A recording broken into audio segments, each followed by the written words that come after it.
Good evening, Thank ladies you. and gentlemen. I'm doing very well, Neeraj. Thank you so much. Good evening, ladies and gentlemen. It's such a pleasure to have you all on the third webinar that we are hosting for um International Coaching Week.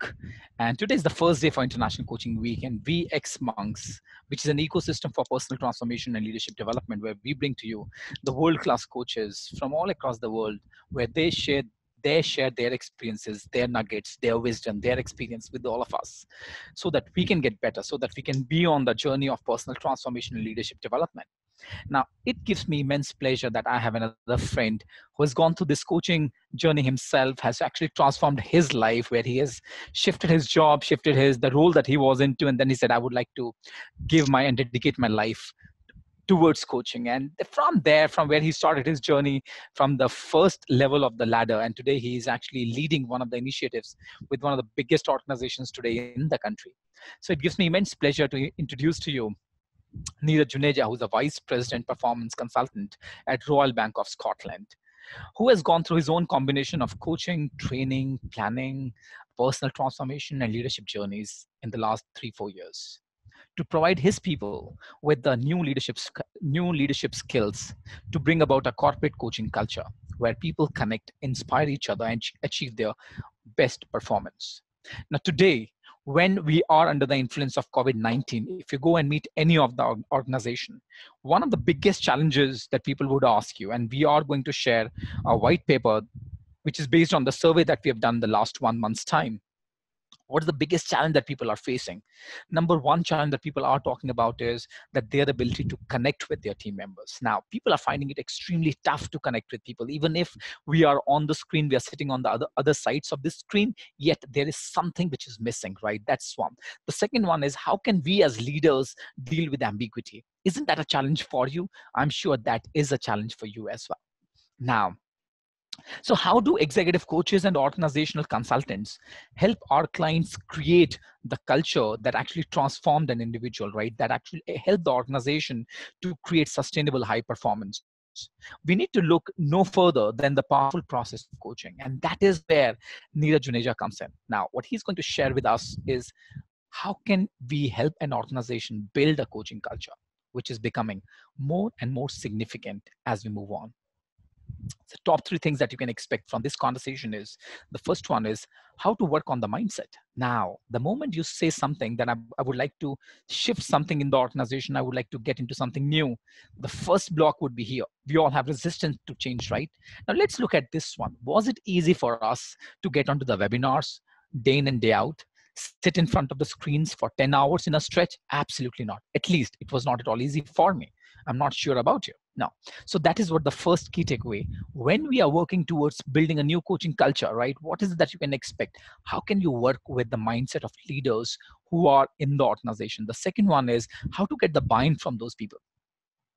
We as organization X Monks, we are working with several organizations these days, helping them to build the coaching culture. Now, one of the biggest challenges that you would find is how to get the buy-in from people, because people have their own insecurities, people have their own fears. What if I lose the control? What if people stop liking me? What if I stop growing? Now, how are we going to address these fears, and how are we going to create a pathway where we get the buy-in from those people? The third one is, what are the measures of success, right? That is what is extremely important. Now, this is where Neeraj is going to talk about. Now, ladies and gentlemen, here's a small request. We have actually muted you all so that we all can learn, grow, thrive, and move to the next level. So that is one. I just wanted to inform you. So in case you've got any question, please write down in the question and answer forum. And after 30 minutes, we will take a pause to address few of the questions. And anyways, after the session, after 1 hour, we have around 15 minutes where we'll be addressing all the questions. That is one. Second is, please be open-minded. I know few of you or most of you would have more experience than anyone that we can bring in. So it's not about we versus you, right? It's not about me versus you. It's all about how can we, as the part of the same community, how can we grow together? Now, Neeraj is just going to share what he has done, the kind of experience that he has. I'm sure even you would have a lot of things to add. So my request to you would be, please write it down in the chat box, in the question answer, so that we all can grow and develop ourselves from that. The third one is, could be a possibility that even if you have got so much of experience, there could be a possibility that you might be missing out on something, right? In that case, be very get yourself involved in active listening, because you never know, there's a small thing that you miss, and that's the most important nugget of this webinar. So my request would be, get into the finer nuances of what Neeraj is going to talk about, not only from the theory part, but having experienced, implemented this coaching culture with RBS. So ladies and gentlemen, once again, welcome. On behalf of X-Monks, I welcome you all on the International Coaching Week 2020, and I take the privilege to invite Neeraj Juneja, building a coaching culture, today's most important organizational change process, building a coaching culture. Neeraj. Thank you, Neeraj, for accepting our invitation and being here with us. Over to you. Thanks a lot, Gaurav. It's equally my pleasure to be back with you, and some of us have completed our certification as part of the same batch. So it's equally an great opportunity for me to connect with all of you. And I think Gaurav said the very right thing. Let it be a very safe environment for all of us. And as I'm yet to complete about a year in the coaching space, and since coaching is a journey, so some of you may be more experienced than me, and may have few things that you feel I may not have covered during the webinar. Please feel free to provide your inputs towards the end, or as Gaurav mentioned, that we'll be taking a quick break after 30 minutes to understand if you have any questions or if you want to add on, so that it turns out to be a great learning opportunity for all of us, equally for myself. So Gaurav has covered most of it all. I come with overall 14 years of experience in a variety of roles. Started with operations, moved on to sales support function, then did project management in American Express, then moved to Axis Bank Limited as a product manager in corporate cards. After working in Axis Bank for about 15-16 months, I then moved into RBS as a compliance officer. Did that role for about 2.5 years, and then moved into another risk function as operational risk manager. So while I was doing my role of operational risk manager, I really wanted to get into some space which I was very passionate about. So that's when I completed my art and science of coaching in Jan 2019, and this has really transformed my life. And I was very fortunate to get into a role of performance consultant last year in June 2019, where I've got an opportunity to coach 100 plus leaders so far, and I've completed about 400 plus coaching hours. So let me take this opportunity to share with you some of the things that I've learned, as part of this journey. And I also completed my agile coaching certification last month, because I have been working with a lot of technology leaders. And now that we are into an ever-changing kind of environment, so being agile is one of the key competencies as a coach also. People used to talk about Kanban board, daily stand-ups, blah blah blah, but I thought, let me also upskill myself with this kind of certification, so that we are able to talk the common language. So coaching is something that provides a common language in the organization, right? So in my personal space, I have also been associated with IIT Kanpur, Delhi School of Economics, Department of Business Economics, and Department of Financial Studies, and have been conducting guest lectures to help students, identify their true life purpose and design a life for themselves the way they want it to be. So I've been, associated with, these B schools, and have a great journey, working with these students. So let me take this opportunity to share with you some of my learnings as a coach. So Gaurav has already covered the three key takeaways from our webinar today. First is how to change the mindset. Second, which is very difficult, how to get buy-in from people. And third thing we'll look at is measures of success, or some of the indications of success. And in case somebody wants to add at any point, maybe while we take a break in between or at the end, please feel free to, add your inputs. And you would agree, a lot of organizations have now started to realize the power of coaching. And they've started to realize the benefits coaching culture can bring for the organization and its employees. And since COVID-19 has really brought a change the way we operate today, because working for 1 or 2 days a week as part of our work from home functionality is very, very different from working from home for a couple of weeks. And now that we are in the, lockdown version 3, and this may continue, right? So disruption creates opportunity. As Gaurav mentioned, that it will be very difficult for people managers to continue to stay connected with the teams. Although we can see each other through Zoom video, we are doing virtual coffee sessions, virtual tea sessions, virtual lunches, virtual antakshari, damsharads. We continue to, use these best practices to engage with each other, to learn from each other, to stay connected. But you would always miss that face-to-face time. Things that you could have done while you were in office, which will happen automatically, socializing with people. And what are we doing with this time? Things are changing and may continue, but what doesn't change is the role of a people leader. They'll continue to have the same responsibilities managing their people. So let me share with you one example that you can see on the screen. So guess which one I visit more frequently. There are two coffee stores near my home. Coffee tastes the same, interiors are identical, the locations are equally close to where I live. At one of the shops, when I go, the staff is busy talking to each other, looking at the system, and they hardly care when the customer is standing in front of them.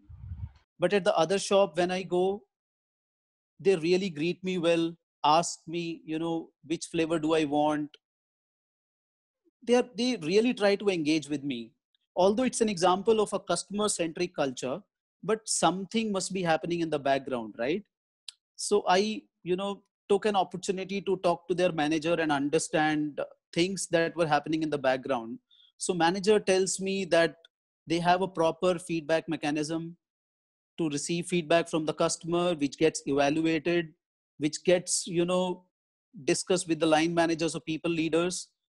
And basis that, they also continue to run those training programs, to those training programs to demonstrate those behaviors and to build those capabilities in their teams. So coaching can really provide a common language which people can talk to each other, which is well understood. So this is what we are doing, and you would appreciate that I'm bound by certain confidentiality laws, so I may not be able to share some of the very, very specific things that I'm doing in my organization, but it has provided us a common language.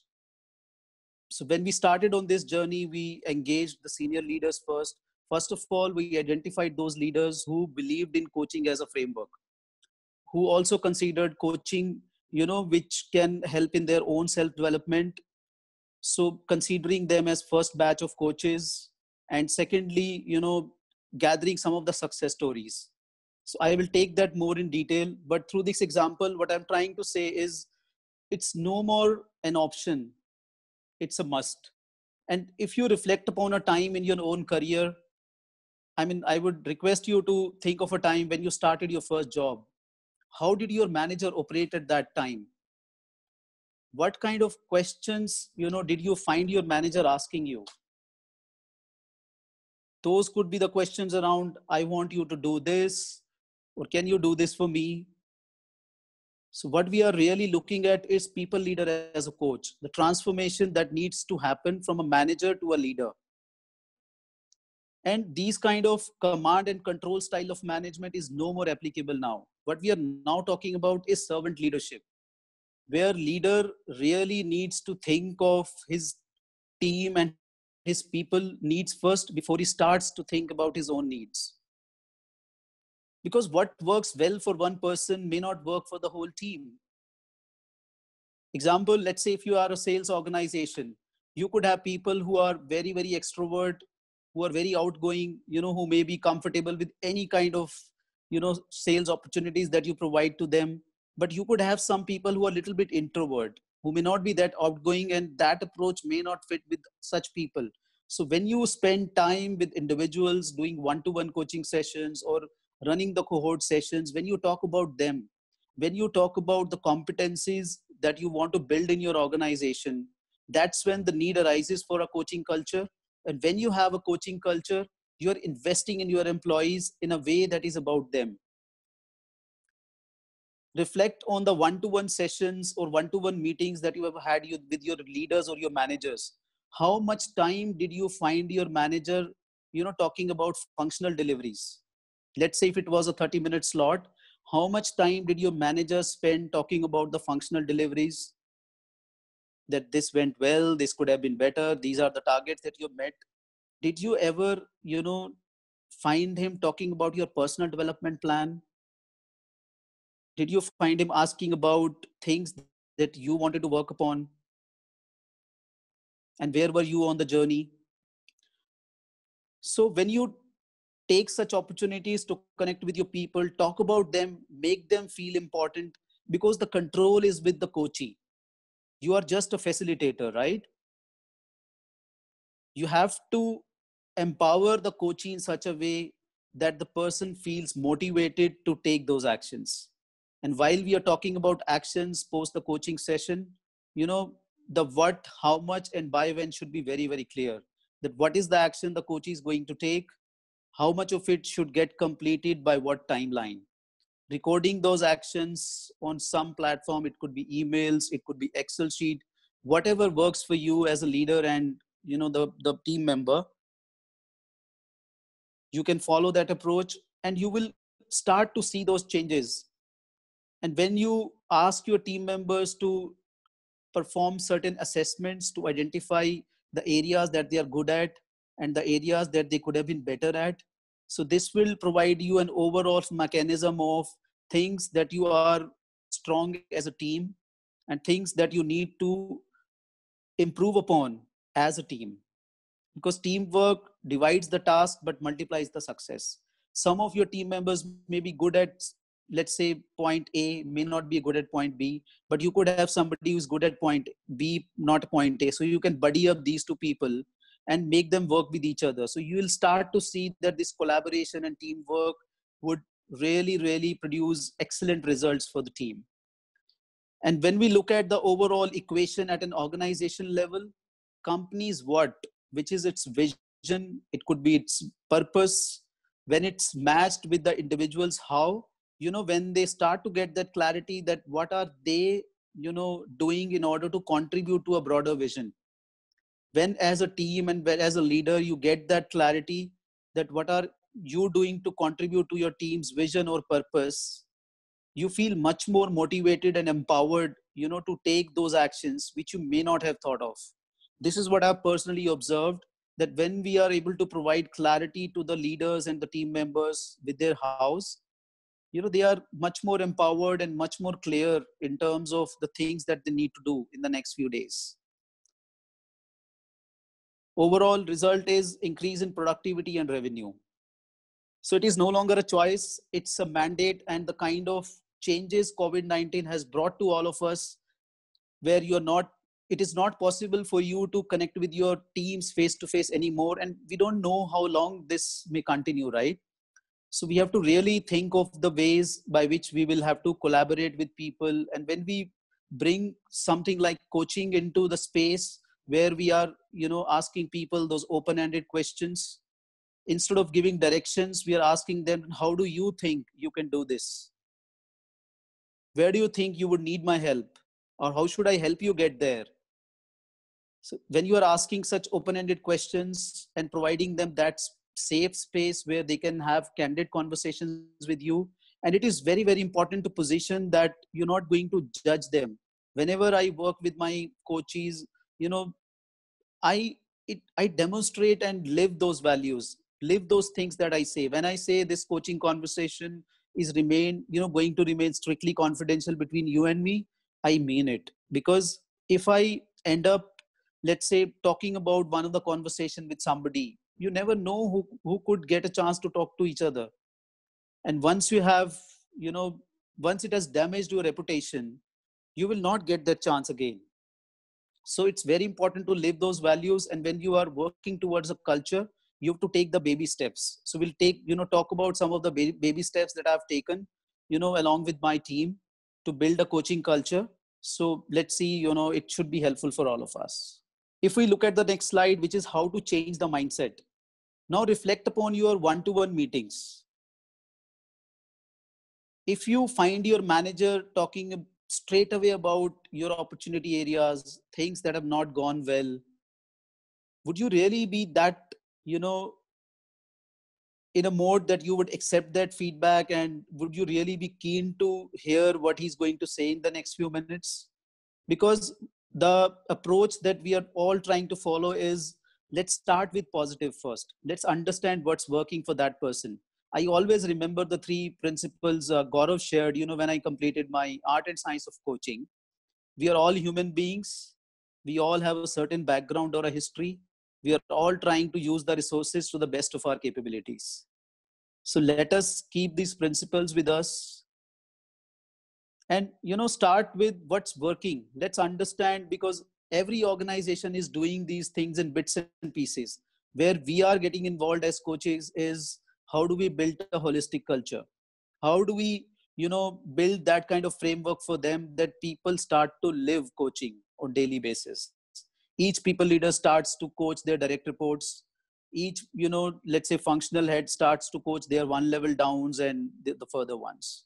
So everybody is getting an opportunity to be coached. There are skill building needs that have been identified. Line managers or people leaders are being observed, where they are running, let's say, training sessions, running team meetings, where a people leader can observe the team and understand things that have gone well for them and what could have been better, which can then eventually lead to the next coaching session for that person. Understanding their mistakes policy. Why I want to talk about mistakes policies: most companies do not have clear rules about regarding failure. Although they encourage people to fail fast, but people are really afraid of consequences. So what people think about mistakes, conflict, leadership predetermines their behavior. And if you are able to give that psychological safety, especially in this kind of environment where things are changing every moment, where you are encouraging people to innovate new things or come up with new ideas that can help you as a leader to engage with people, and that can help to keep the collaboration on. So people will be much more motivated to come with new things, because we are encouraging that trial and error approach. But we should also be clear of the boundaries that we need to operate in. So giving that clarity, understanding their mistakes policy becomes very, very important, because that can help you understand if there is an opportunity that arises in this space. Handling conflicts. Conflict is neither good or bad, but when managed poorly, it can lead to it can harm collaboration and engagement. Imagine a time when you had a conflict with somebody.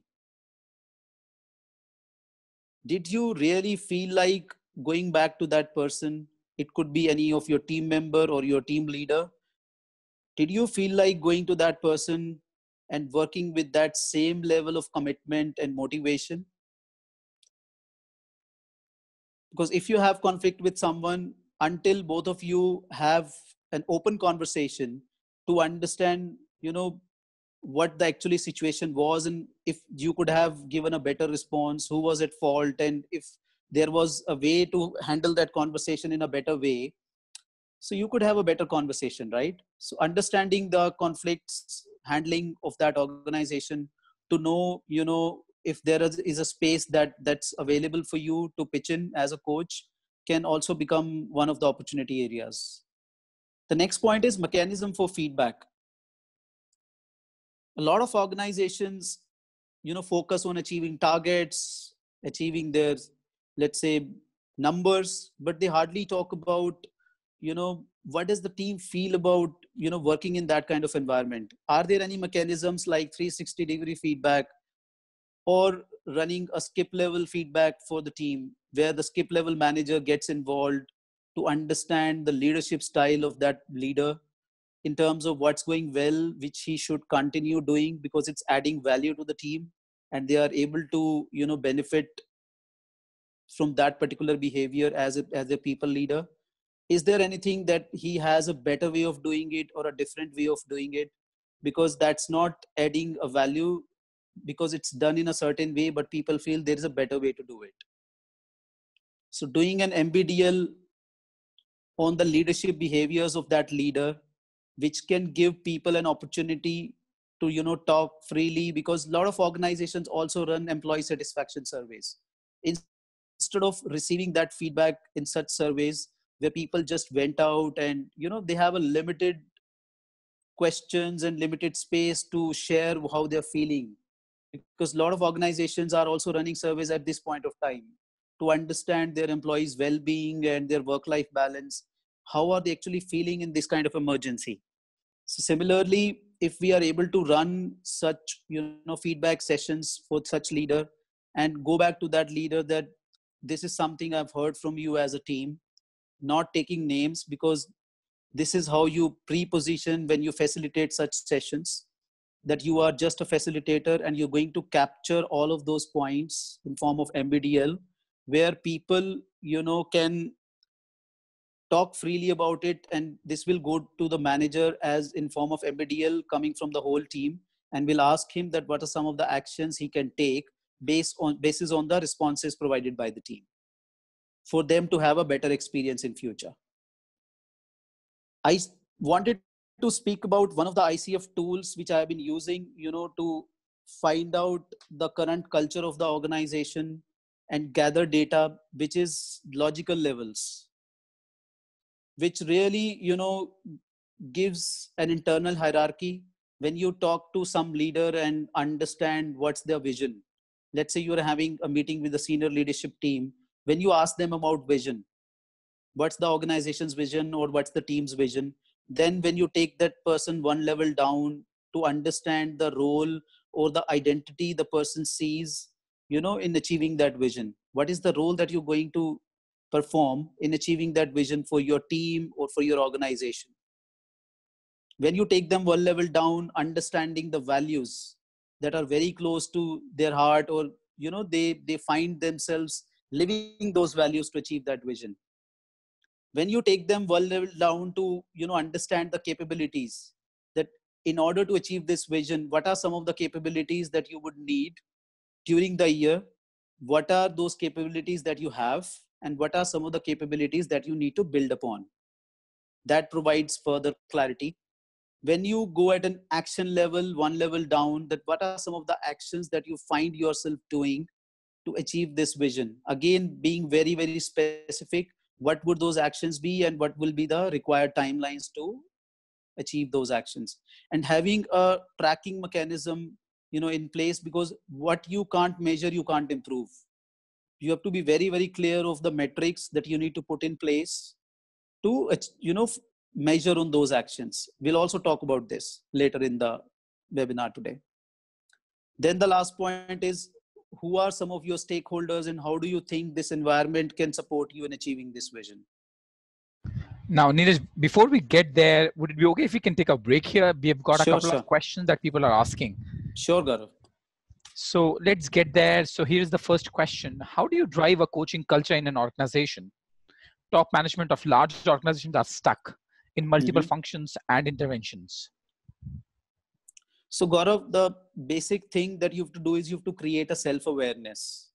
As I said, if you see on the next slide, since I come from a risk background, running a coaching culture assessment to understand the strengths and opportunity areas of the organization, what are some of the key competencies that we need as an organization to achieve our goals and vision in, let's say, next 5 years or next 2 years, and how well are we living those competencies. Because when you meet people, especially who are, because we are living in such an environment where you have kind of four different generations working together. It could be Gen Y, Gen Z, it could be us, and it could be one generation before us also. When you get into very open conversations and ask them open-ended questions, things that are going well for you, and what was the time in your career that you felt really engaged as a leader or as a team member? What was your leader doing at that time? When did you find yourself least engaged? And what did you find your leader doing at that time? Does this help, Gaurav, or you want to add something here? Yes, so there was a question, that was a question from Rajiv Kakarji. So yeah, so there are a couple of more questions. One, you would have used this term called MBDL. Mm-hmm. So what is MBDL? MBDL is more, better, different, less. More is leader is doing something which he continues to do more of.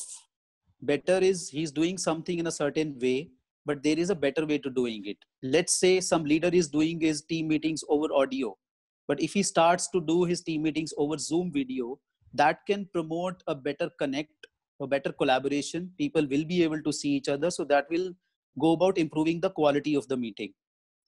Different is, let's say we are having our one-to-one meetings on a monthly basis. If we can improve the frequency, let's say if we start to have it on a fortnightly basis, and so far we were not capturing actions post the meetings, but if we start to capture those actions very, very clearly, which can again improve the outcome and the quality of that meeting, that can go into different. Less is leader is doing something which is not adding much of value to the team. He should stop doing that. Let's say leader, you will find a lot of leaders sending messages to their team members over communicator multiple times in a day. That really distracts them in doing their work. So a lot of teams come back and say that they should stop sending those messages. Why not leader pick up the phone and talk to me straight away, for a couple of minutes if he has any questions, because that won't distract me anymore if we agree on some time. Does that help? Yes. Thank you. So there's another brilliant question. It says, I come across an I came across an organization which said we have our own mentoring system. Mm-hmm. Our senior bosses are the mentors, so we don't want to have a coach. How would you handle such situation? So I have got one slide also. So you'll be covering that anyways, right? Absolutely. Although I had kept it Super. as an appendix, so we will cover that. Super. So we can cover that later on. Now here are another question. It says, what if the leaders know the importance of coaching but don't follow? I'm sure you would have come across, because this is what we are going to talk about, how to get the buy-in, right? I know deep down that it is really important, and yet there's something which is stopping me. So what's your take on this, Nikhil? Neeraj? So that's where you need to make sure that there has to be some consequence management. You have to make sure it gets added to their goals that they need to achieve by the end of the year. Let's say we put a certain percentage that if you don't practice these behaviors that we expect from you, it's going to impact you, your year-end appraisal, it's going to impact your ratings. When you built in some kind of consequence management around it, people will start to, listen to you and, follow your points. Okay, so let's take a couple of more questions. It says, in this dynamic world where every organization wants to achieve more with less and quickly, and we know that the coaching culture embedment takes time, Yeah. how do we get that buy-in from the CXO suite? That's an excellent question. And, the first thing that I start with when I start to work with any of the leaders, I ask them, how can I save some time for you? Because the coaching conversations or the coaching sessions we are going to have, let's say if we are meeting on weekly basis or fortnightly basis, let's say you have to spend about 45 minutes for this session. And there will be some before and after preparation also. After every session, we are going to end up with some actions for you. So how can I help you save some time? One of the common examples is, how many meetings are you doing in a day or in a week? Can you have a better frequency for those meetings? Let's say if you are having some meeting on a fortnightly basis, can you have that meeting attended maybe once in a week or once a month? Because if you're doing it in once in fortnight, and if you move it to once on a month, you're able to save those 30 minutes and 1 hour for you. You could have multiple people attending the same meeting. Are they really required? Because a lot of times you will see that 10 people from the same team are attending the meeting. Is everybody giving the input which is required in that meeting?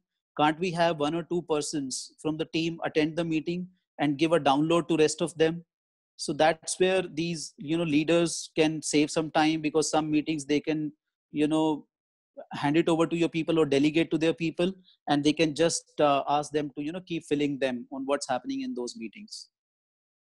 Does that help, Gaurav? Or whosoever had a question, please? Yes, there are more questions coming your way. So that means people are really engaging. How Okay. to create a continuous coaching culture? It is not a one-time thing. So how to go about with the follow-up culture? I think we'll be covering that. So in Super. the further slide, Gaurav. Super. And here's another question. If How would transformational leadership help in establishing performance coaching implementation in an organization? Any three areas that you would like to focus on? Any three steps that you would like to share? So generally, first of all, you have to move the transactional kind of leadership to a transformational kind of leadership. First section to focus on would be, the engagement patterns that a team leader has with his teams. How frequently is he catching up with his team? How frequent is, like, you can see some of the questions on on this slide also, that how often do you thank your people? One is engagement patterns. Second is, let's say if somebody has done something good, how do you, how frequently are you doing those rewards and recognition for your team members? Yeah. There's another brilliant question, Neeraj, here. We understand in order to create the coaching culture, we need to have people certified on coaches. Mm-hmm. What is the impact of the coach training on the coaching culture in an organization? Sure. So, as I said, we need to have a common language and everybody should understand the common language. When you are starting to establish a coaching culture, when the first stage is initiation, when you are engaging with external coaches and, certify some of the leaders in the organization, which is an initiation stage of coaching. You have an external coach who will work with some senior leaders in the company to certify them as coaches. It could be like you would require them to do certification like art and science of coaching from xmogs, which is a fabulous program, so that they start to understand some of these tools and techniques and have a common language to interact with each other. Next stage is when these people get certified, how are they using these learnings with their teams? Having a tracking mechanism or measures in place so that you can track. It could be how many sessions, coaching sessions are they doing with the team members? What are the kind of goals that are getting agreed? Are those goals being met or they are all in progress? Has the employee engagement scores improved, after we certified such leaders? How many total leaders do we have? How many of them have got certified by now? And what's our target to be achieved, let's say by half of the year, end of the year? So this can be, one way to certify those leaders. There are two brilliant questions that I want to bring in here, though there are Okay. many questions here, right? So one question is, how do we identify coaches? And then there's another beautiful question that says, how leader 5 level helps an organization to build the coaching culture? I think this, we would address it as we move on. So you may want to address the first question, how do we identify coaches? Now, this question, the second question that I'm talking about, the level 5, the leader 5 level question, I'm assuming we are talking about either the integral leadership or the unitive leadership, right? We will address that as we move on. However, Neeraj, you may want to address this question. How do we identify coaches? So, Gaurav, it would totally be with the kind of conversations these leaders are doing. Because when you go to an organization, when you start to have those initial conversations, I mean, with your emotional intelligence or with the kind of experience that you bring to the table, you will understand how people are responding to the things that you're sharing with them. And when people practice something, they will be, they will be proactive to share their successes on a common platform. A lot of organizations have got workplace as a tool, workplace by Facebook, or they will be sharing their successes on a, on their intranet pages. They will be sharing best practices which will tell you that these are the people who are practicing these things. Or you could have some data available in the HR also, right, where they update their certifications, and you could have a list where you have high performing leaders in every business area. So these could be some of the ways. Does it help, or Gaurav? It's moving in the right direction. So, Neeraj, there are some brilliant questions coming in on the chat box. So that means people are really finding it very valuable. So, if you may just quickly move towards what you have, and then we'll be investing another 15 minutes at the end of the session to ask these questions. Sure, Gaurav.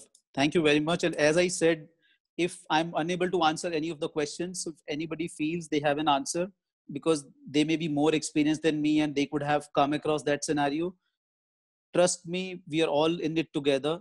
And please feel free to share your inputs or, your learnings. So coming back to our coaching culture assessment, as a risk manager, you know before we go live with any project, we do a culture assessment to understand where does the organization stand right now. It's important to know what are some of the strength areas and opportunity areas of that company. So asking question like to some of the key people leaders in the organization, that what do you know about your company's vision, how you and your team are contributing to this vision. That will tell you the level of clarity that they have and if they are connected to the broader vision. A lot of times you see people at a senior level may know what the company's vision is, but as you start to go at a mid level and lower level managers who are actually working on the ground in the field, they may not be clear what they are doing and how it connects to the broader goal or vision of the company.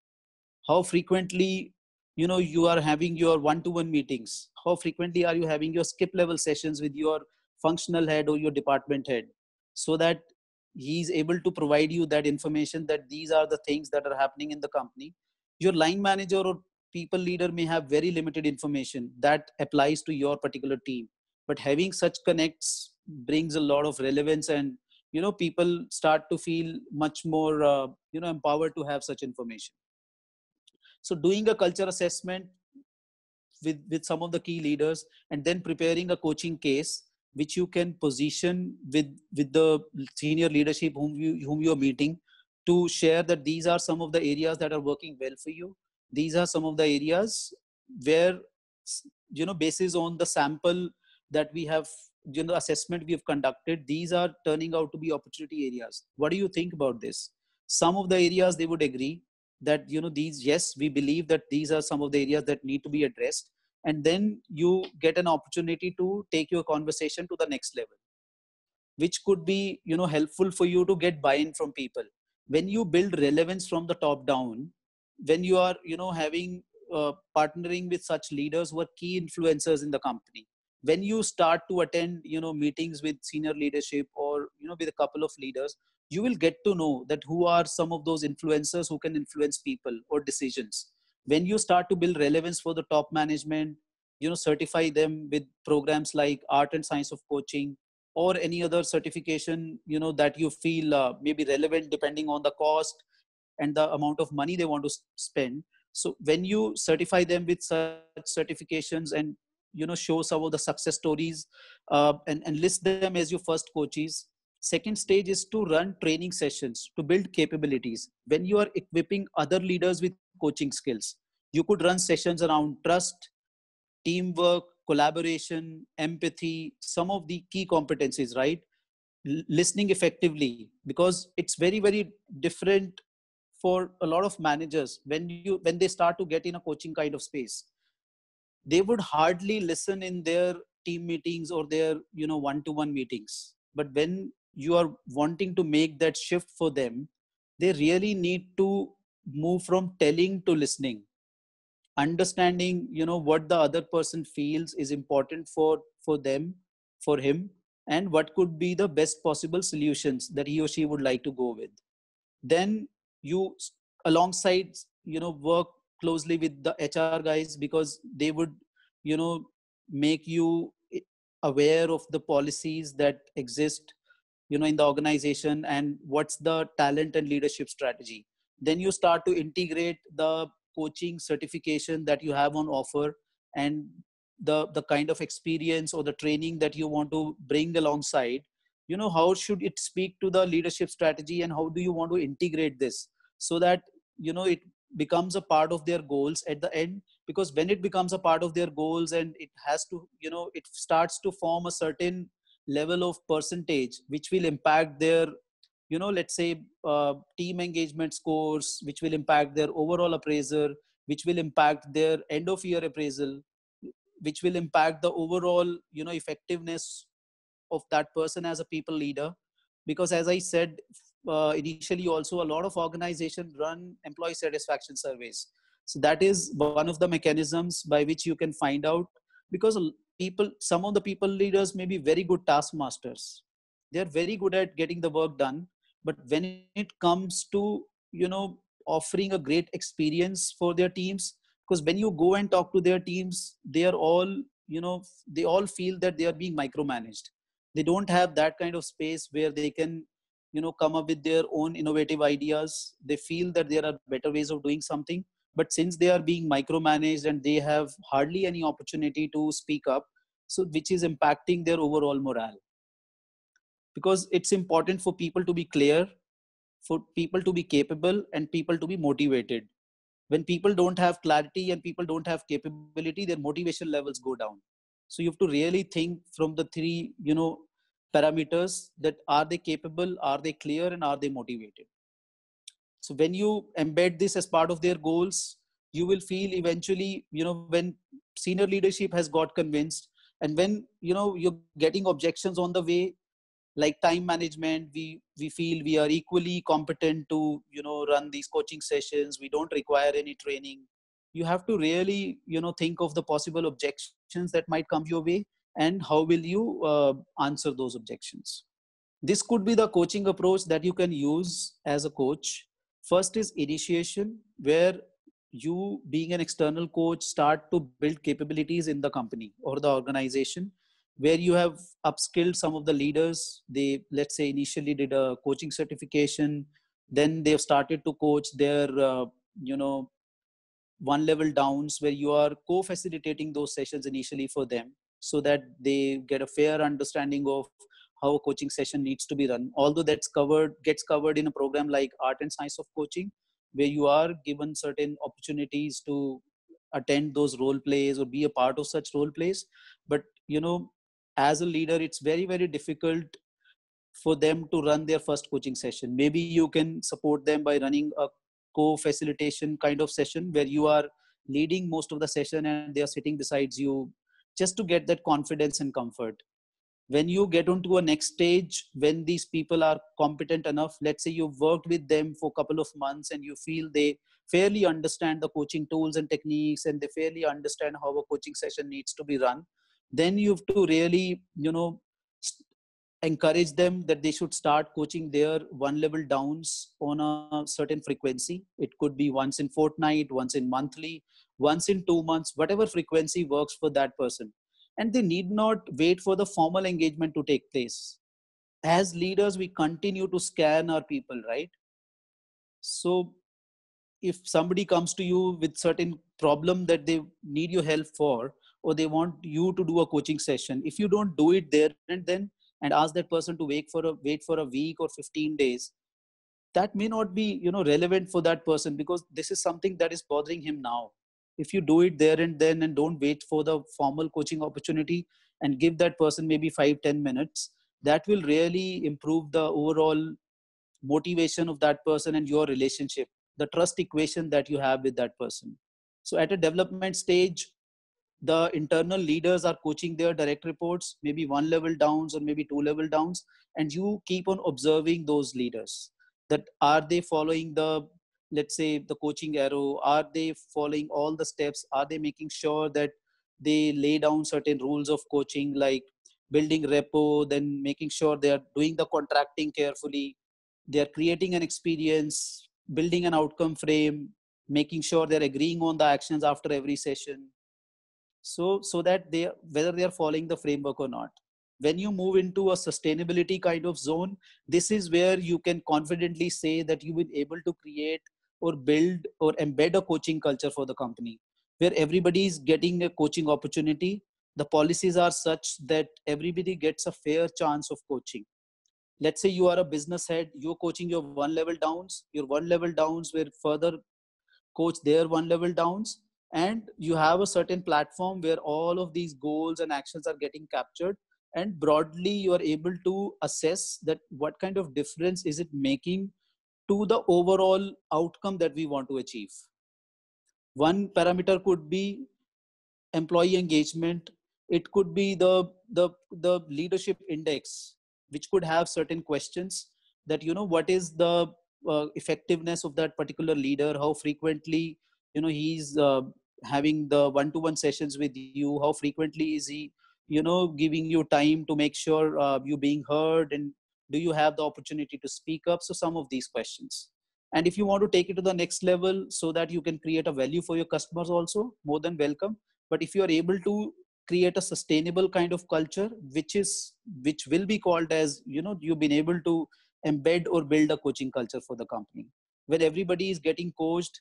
There is a common language everybody speaks, and people are fairly clear of the way the coaching sessions need to be run, outcome driven. And as an organization, we've started to see an improvement in our, the way people engage with each other. Our engagement scores have gone up, attrition levels have come down. We have been able to retain all the, high performers. Customer satisfaction surveys are showing an improvement by certain parameters. So these could be some of the benefits for you as a coach when you have been successful in building a coaching culture. Some of them I've already spoken. This could be some of the indications or measures of success. Leaders are doing what they promised. Employees are now clear how they are, contributing to a bigger picture.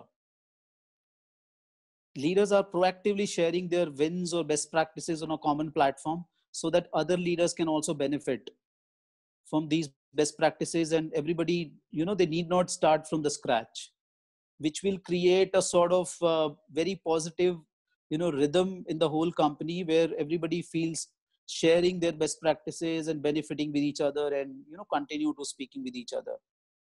These were some of the endorsements that I could find on intranet, because the material that I've shared with all of you, it's all available in the public domain. I've tried to share some of the things that I have personally experienced in my own coaching journey. So leaders say that it really helps people to become more self-aware.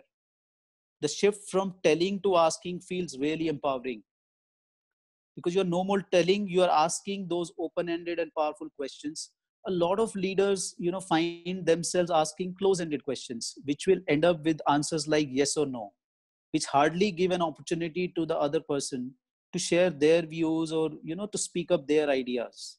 When we change the approach of from a manager to a leader, we will, because now the employee equation is also changing a lot. If you see, earlier employees were required, let's say, to work from 9 to 5 or 9 to 6.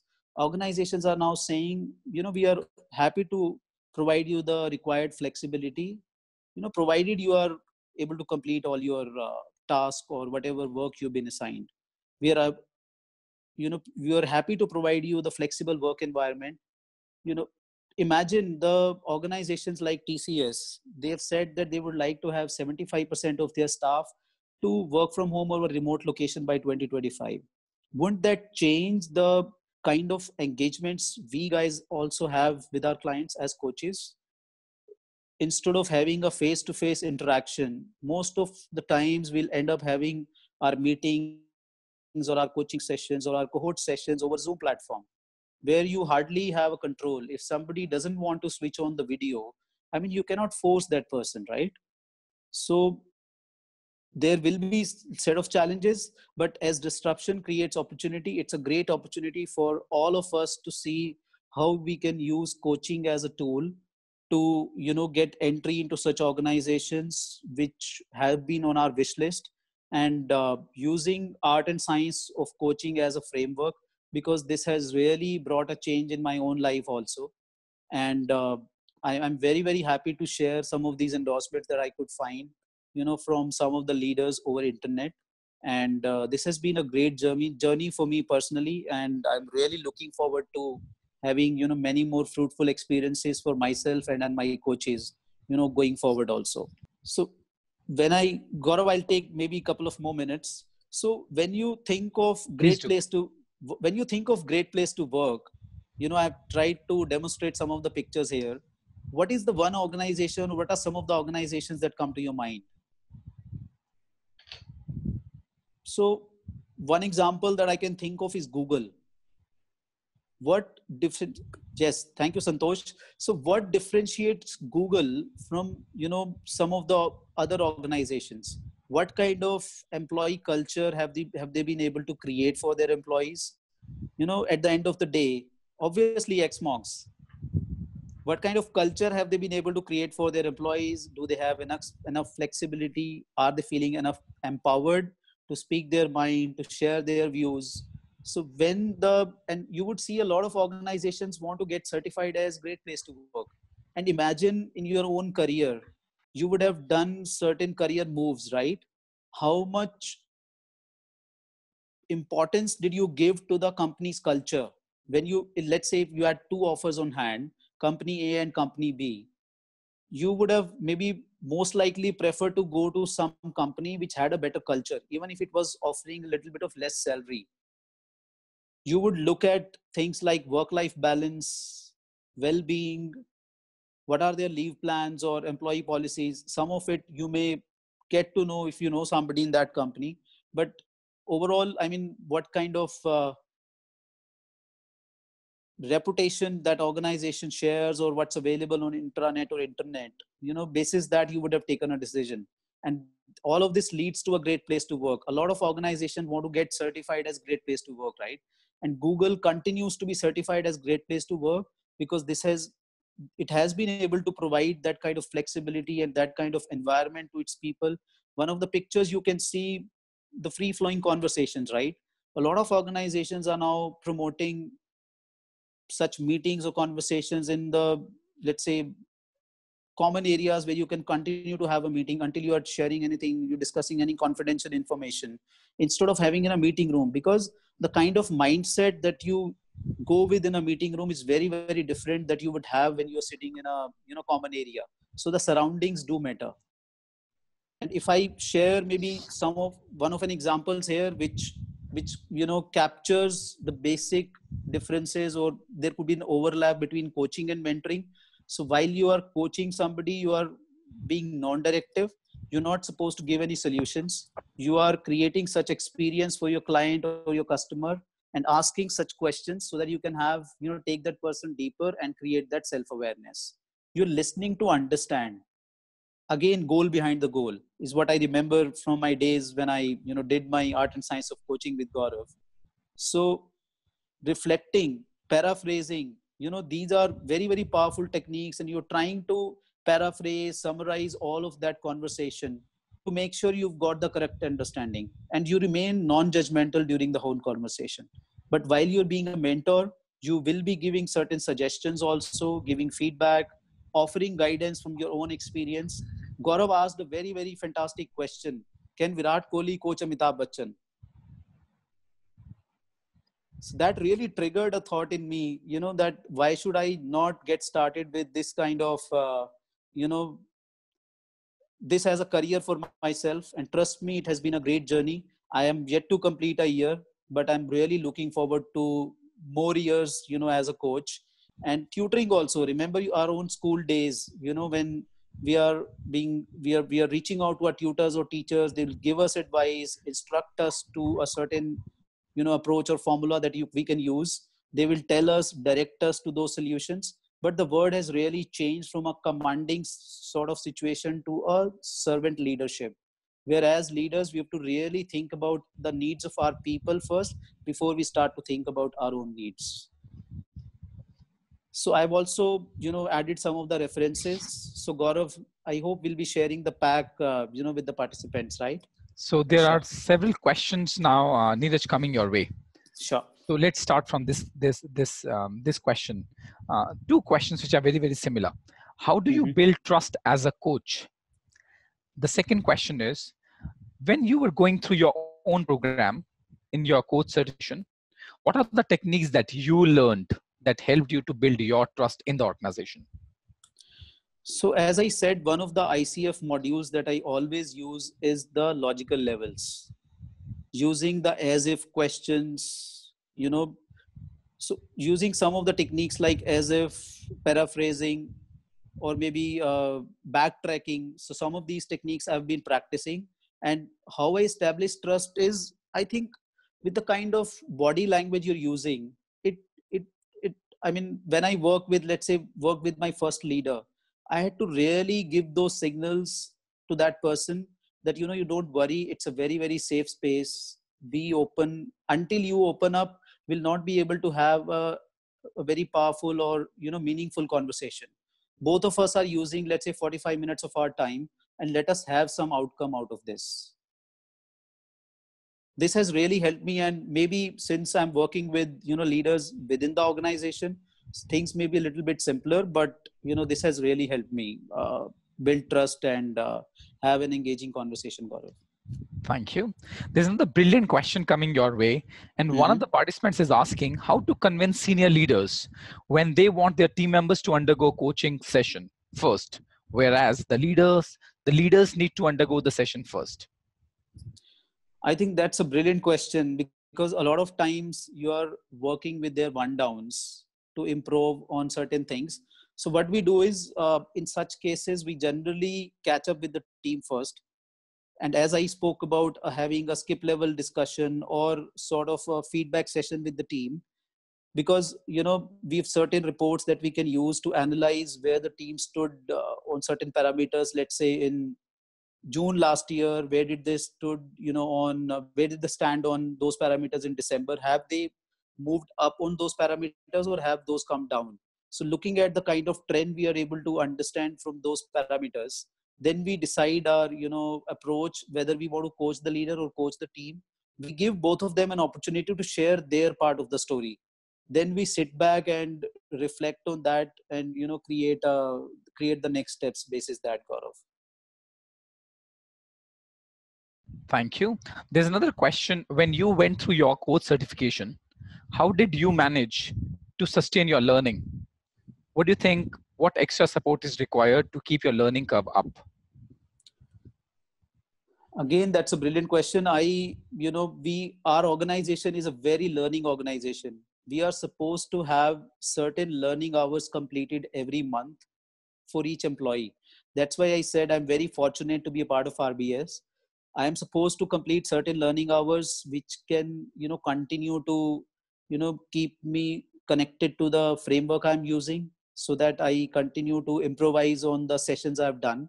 And I make sure I reflect after every coaching session I'm having with the senior leader, that what is it that went well and what could have been better, which continues to, help me improve on an ongoing basis. Thank you. There's a very similar question. How can Mhm. I keep track of the learning and that I'm applying or not? So you have to time block those things for yourself. Let's say if I want to complete certain learning, I would send myself an invite in Outlook that this is the time when I want to complete this, particular training or activity. When you time block, because behavior change will not happen spontaneously. You have to keep reinforcing those things to yourself, and this will apply to your teams also. So when you want to work on something, when you time block or put some invite for yourself or create a reminder, I mean, that helps me, that keeps me going, Gaurav, as a coach. Two brilliant questions. What is the challenge you are facing while an employee as a coach? As I said, I'm bound by certain confidentiality laws. So generally, when you're part of the organization, sometimes people may take you for granted. And that's when you have to really sit back and think of the ways that you want to use to interact. Top down approach would help connecting with their leaders sometimes. So that's what I'm permissible to share, Gaurav. Thank you. Another question is, what's the best action oriented coaching technique when the person in question is dissatisfied with salary? So I think yeah, that's a great question. And as a coach, as I said, you are not supposed to provide solution, right? And this is something which is not in your control. So you can only encourage the person, maybe to come up with solutions himself. Some of the solutions that I've heard people telling is, they would speak to their manager, understand their market value, build on certain more capabilities. I think shifting their focus from salary to something resourceful, like what are some of the capabilities that you have right now, listing down their strengths and opportunity areas. I think it takes time, but shifting their focus from something which is beyond our control, controlling the controllable, that something which is in your control, and if you focus on something which can connect you to have a better salary maybe at the end of the year, is something that we have practiced. Brilliant. Thank you. There are three questions that I can see. which would be addressed by an expert coming to you tomorrow. His name is Brian Lehen- Lenahan. He's one of my very close buddies, and we are working, in fact we are working together to build a program around how can we bring artificial intelligence and coaching together. So there are three questions I can see here. Let me just read it for everyone's benefit. Is there any scope of digitalization in coaching industry, like coaching chatbots to certain extent for ensuring depth of coaching in a big organization? That is one. How can we bring artificial intelligence in coaching that could help the organization to grow and sustain during COVID-19 times? The third question is, considering considering the artificial intelligence, would coaching be out of the market soon? What's your views on that? Ladies and gentlemen, these three are brilliant questions, and I assure you we have a webinar coming by in this week itself by a gentleman called Brian. Brian is an expert on artificial intelligence and coaching. He's a friend, and he's somebody who's written 4 books. So I must tell you that you should attend his program in case you would like to know anything about digital coaching, anything about digitalization in the coaching domain, or artificial intelligence or chat box. He's an expert. He's a world class authority when it comes to artificial intelligence. I had the honor of uh, talking to him just few days back when we were preparing all this, when we were putting the speakers lineup together. The kind of input that he gave me in just half an hour, it was mind boggling. So I request you, please get yourself registered in case you have not yet registered for that session, for that webinar. I'm sure you're going to get tremendous value. Let's move on to the next question. The next question is, coaching is a continuous process, so how the journey should be, how should be the journey? So if you reflect on my journey, I completed my art and science of coaching last year, and I have also completed agile coaching this year. The reason was, the agile principle. So continuous learning is something I would reflect as a coaching journey. So while you are working with different leaders, you continue to upskill yourselves also with the things that are, happening in the market. Let's say the kind of conversations we would do with the leaders in a BAU kind of scenario or an earlier scenario before COVID is very, very different. We would talk about their performance, we would talk about the targets, numbers, cost saving targets, etc. But the kind of conversations we are having now with the leaders, they will be more around well-being of people, work-life balance. How are you making sure your teams are safe at home and able to work from home? Because if you look at the current scenario, we're not working from home, we are managing the crisis and trying to work from home, right? So conversations would be very, very different. Being self-aware as a coach, that how should your conversations be like, when you're meeting leaders, would keep you relevant and would keep you connected. Yeah, and you have already addressed this another question that we had. How, as a coach, can we be more effective? So you've already managed so beautifully. We are not at all working effectively at home. We are managing crisis and then working from home. Thank you. Yeah. There's another question, though I don't know what it means when this person is saying SLAM in capitals. I'll just read the question for everyone's benefit. It says Mm-hmm. SLAM slam talks a lot about non-directive and more collaborative kind of leadership. However, most often you also end up working with baby boomers as generation. And as we know it, servant leadership model does not work with most of the baby boomer generation. Not generalizing, it's just an observation from Karabi. And then, how do you work around with the challenge or challenges and fit in coaching model there? So with such leaders, let's say who could be old books, I would say, old book types. Sorry to use this term. So if they've been, again, Gaurav, coming back to your three principles, we are all human beings. We have a certain background, and we are all trying to use our resources. Understanding the symptoms and the diagnosis as a doctor that you do, right? That what are some of the symptoms that you're seeing as a coach in that leader, and what does your diagnosis say, that why is this person doing this? Getting into a coaching conversation, not one session, maybe 2 or 3 sessions, asking those questions so that you can extract information or dig out information. That why is that person using that kind of leadership style? Maybe he's had one of his leaders at some point of time who had used this style with him, and which made him use this kind of style with his team. Asking those questions that can create more self-awareness with that person. And when you make him go through this kind of program, I think that has helped me change the mindset. Thank you. There's another amazing question here, and I at least I come across this question very, very often. It says, "What could you do when you are not in a position of authority, and your proposals on building a coaching culture being ignored in midst of major reorganization?" So I'm sure you would have experienced this.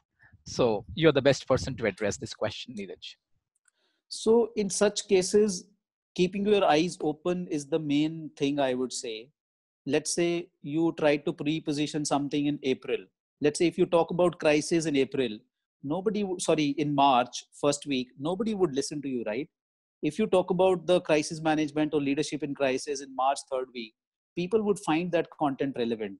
If you talk about, let's say, trust and empathy, when the year started, when people are busy, working on their goals, creating their objectives, etc., etc. So knowing the timing when you should position which kind of content can really help you influence that stakeholder, because we are in an influencing kind of position. We don't have the authority to do so. So understanding the some of the personal side of that leader also, that some of the leaders you'll find they're very active on LinkedIn, they are putting some posts, or sharing some of the things. You can hit like on those posts, share your comments outside of your work, which can really help you build repo. So I'll give you an example.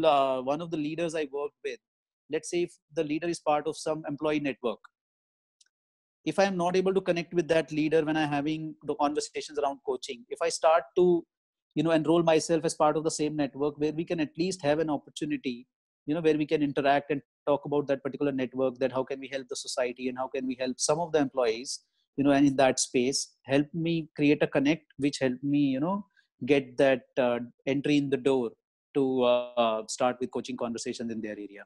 Thank you. There's another question. There are so many questions coming your way, Neeraj. Another question is, if I coach a middle management leader based on the recommendation made by his boss, however, due to the organization's requirement, there is a change in leadership and his focus got shifted. What do we do in these kind of circumstances? I think the principle I remember is, again, the whether that person is a client, critic, or a visitor. Again, the principles I remember, that shared by Gaurav. When you're doing your first meeting, you will try and understand whether this person really wants to get coached or not. You have to decide the hat you want to wear with this person. You may have to wear the hat of a mentor initially to bring that person along, because the person is not feeling resourceful. You have to really support him, give some answers initially, and then maybe change the hat back to a coach and bring him, take him along with the coaching conversations. Is one of the things I have tried, and it has worked in couple of circumstances, Gaurav. Thank you. And there's a it's a very interesting question, and I don't know how you're going to address this. And yet, I personally believe this is one of the most important questions. It says, "I need to understand about self-coaching. How can I self-coach myself?" Excellent. So it's very, very difficult, first of all, to coach yourself. But if you are able to, if you believe in the framework that you're practicing or you're preaching, you have to really live by those things that you are talking to people. I'll give you an example. Let's say if you're telling people to connect with self at the time of this crisis, until you've connected with yourself and done that exercise yourself. Because let's say if we all were spending some time commuting to office, socializing with friends and family, going for yoga classes, gym, all of that or some of that is an empty bucket. If I haven't, reflected on the time, that how am I using this time myself as a coach, do you think I'll be able to have a conversation which is powerful enough with my coachee? If I have believed in that exercise done for myself, I'll be in much more powerful position to have a similar conversation. And the meaning, the kind of outcome the coachee would get out of that conversation would be much more meaningful, is what I feel. This is how I coach myself, Gaurav. One Thank of the you. instances I've And shared. considering the paucity of the time, I'm going to ask you last question, ladies and gentlemen. Thank you so much once again. In case you have not yet registered for tomorrow's webinars, the link is already there in the chat box. My request is, please do enroll for all the webinars coming your way. And tomorrow's webinars, you're going to get few of the best faculty members from Ericsson Coaching International. One lady, Nadajda, is going to talk about how can you bring coaching into your day-to-day life. How can coaching be used to bring balance in your life during these COVID-19 times? how can you be a coach at home as well. And Peja is going to talk about during this COVID-19, during these crisis times, what kind of leadership should you be operating from, and how can coaching help you in that, right? So it's already there. I've already pasted the link in the chat box. Please go there, register yourself. And here's the last question. I'm so sorry, ladies and gentlemen, I know there are so many amazing questions here. I can see 14 more questions here, right? However, I'm going to ask only one question. It says, what can be the value proposition with respect to coaching culture? The value proposition could be the kind of benefits organization would start to see. It could be around improving the productivity. It could be around the improvement of culture or employee satisfaction. As I said, a lot of organizations run employee satisfaction surveys, and it has got certain parameters which will tell you where were we, when we started with this engagement and where we are today, to understand that shift. And it and you can also talk about the capability building. Again, making sure leaders are ready for future. How as an organization, some of the capabilities that we want to build upon next 2 years, 1 year, or 5 years, so that we are on track and we are able to build up those capabilities to be future ready. Thank you so much, Neeraj. Thank you so much, ladies and gentlemen, for an amazing participation. It was an honor to have you all on this platform.